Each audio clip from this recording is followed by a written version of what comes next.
चिट्ठी लिख करके कौम के भले नहीं होते हैं, सड़क पे उतरना पड़ता है।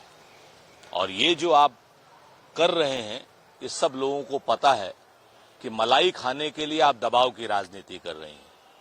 अगर आप सच में पिछड़ों की खैरख्वाह हैं, पिछड़ों के हितों की रक्षा करने वाली हैं, दलितों के हितों की रक्षा करने वाली हैं, तो आइए सड़क पर और जातीय जनगणना का सपोर्ट कीजिए। जातीय जनगणना का आप सपोर्ट नहीं करती हैं और चिट्ठी लिख करके कौम के भले की बात करती हैं। आप चिट्ठी लिख करके सिर्फ और सिर्फ कहीं ना कहीं योगी आदित्यनाथ की सरकार पर दबाव डाल करके, हमारा आरोप है कि अपने पति को कहीं दूसरा मंत्रालय तो नहीं दिलाना चाहती हैं। आपकी बात का इससे ज्यादा कोई मतलब नहीं है जब तक आप जातीय जनगणना के समर्थन में नहीं आएंगे। कांग्रेस ऐसा नहीं लगता है कि जो मैसेज वोटर्स ने दिया है प्रधानमंत्री को, उसका उन पर कोई असर हुआ? निश्चित तौर पर प्रधानमंत्री जी अभी भी अहंकार की भाषा का इस्तेमाल कर रहे हैं। सदन में अहंकारी रूप से उनके सारे लोग उतना ही व्यवहार कर रहे हैं। सदन में हमारे लोकसभा के स्पीकर साहब कक्षा 5 के हेडमास्टर की तरीके से श्री भूपेंद्र सिंह हुड्डा को डांटने का प्रयास कर रहे हैं, जो 5 बार के सांसद हैं।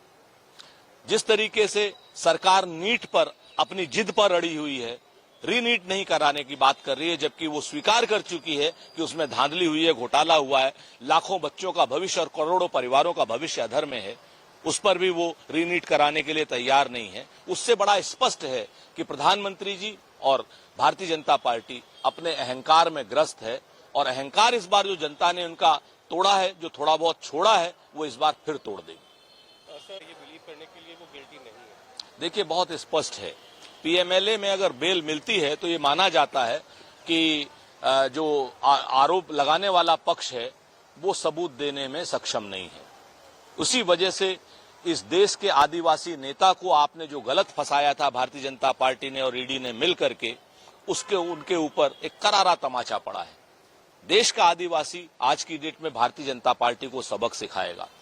हेमंत सोरेन जी की बेल से स्पष्ट है कि भारतीय जनता पार्टी विद्वेष की, बदले की और कहीं ना कहीं फंसाने की राजनीति में ईडी का इस्तेमाल करती है, सीबीआई का इस्तेमाल करती है और इनकम टैक्स का इस्तेमाल करती है। आने वाले समय में झारखंड के चुनाव में झारखंड की जनता भारतीय जनता पार्टी को करारा सबक सिखाएगी। सर, दिल्ली में बहुत ये सबसे ज्यादा है।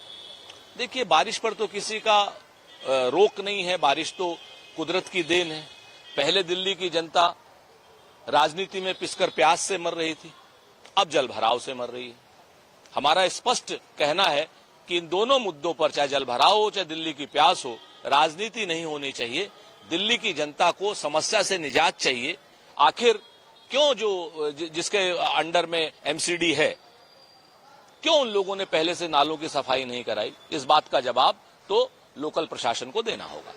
सर, वो कंप्लीटली रिपेयर हो चुका है, मानसून रेडी है, लेकिन कल फिर बारिश हुई और वहां फिर वाटर लॉगिंग हुई। देखिए, प्रधानमंत्री जी ने जितनी भी योजनाओं का उद्घाटन चुनाव के दृष्टिगत किया, उन सारी योजनाओं में कहीं न कहीं दिक्कत आई है। दिल्ली का टर्मिनल T1, उसमें कल व्यक्तियों की मौत हुई है।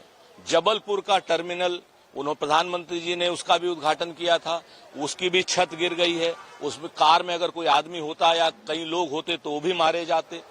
चाहे इस टनल का उद्घाटन हो और चाहे फिर प्रभु श्री राम के मंदिर का, आधे अधूरे मंदिर का उद्घाटन हो, उसमें भी पानी चला गया है।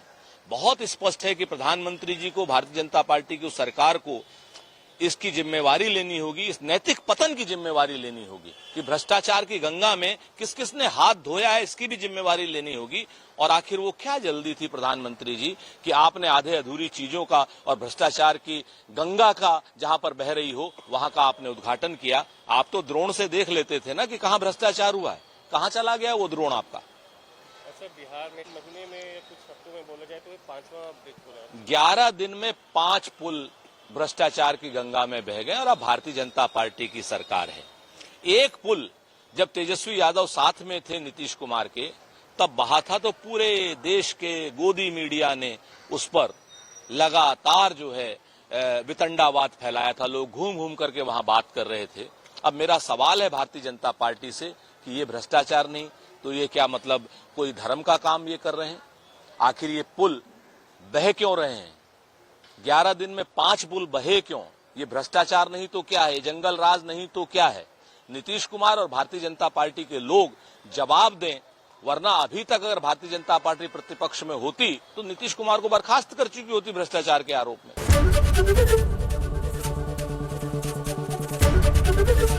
एबीपी गंगा, खबर आपकी, जुबान आपकी।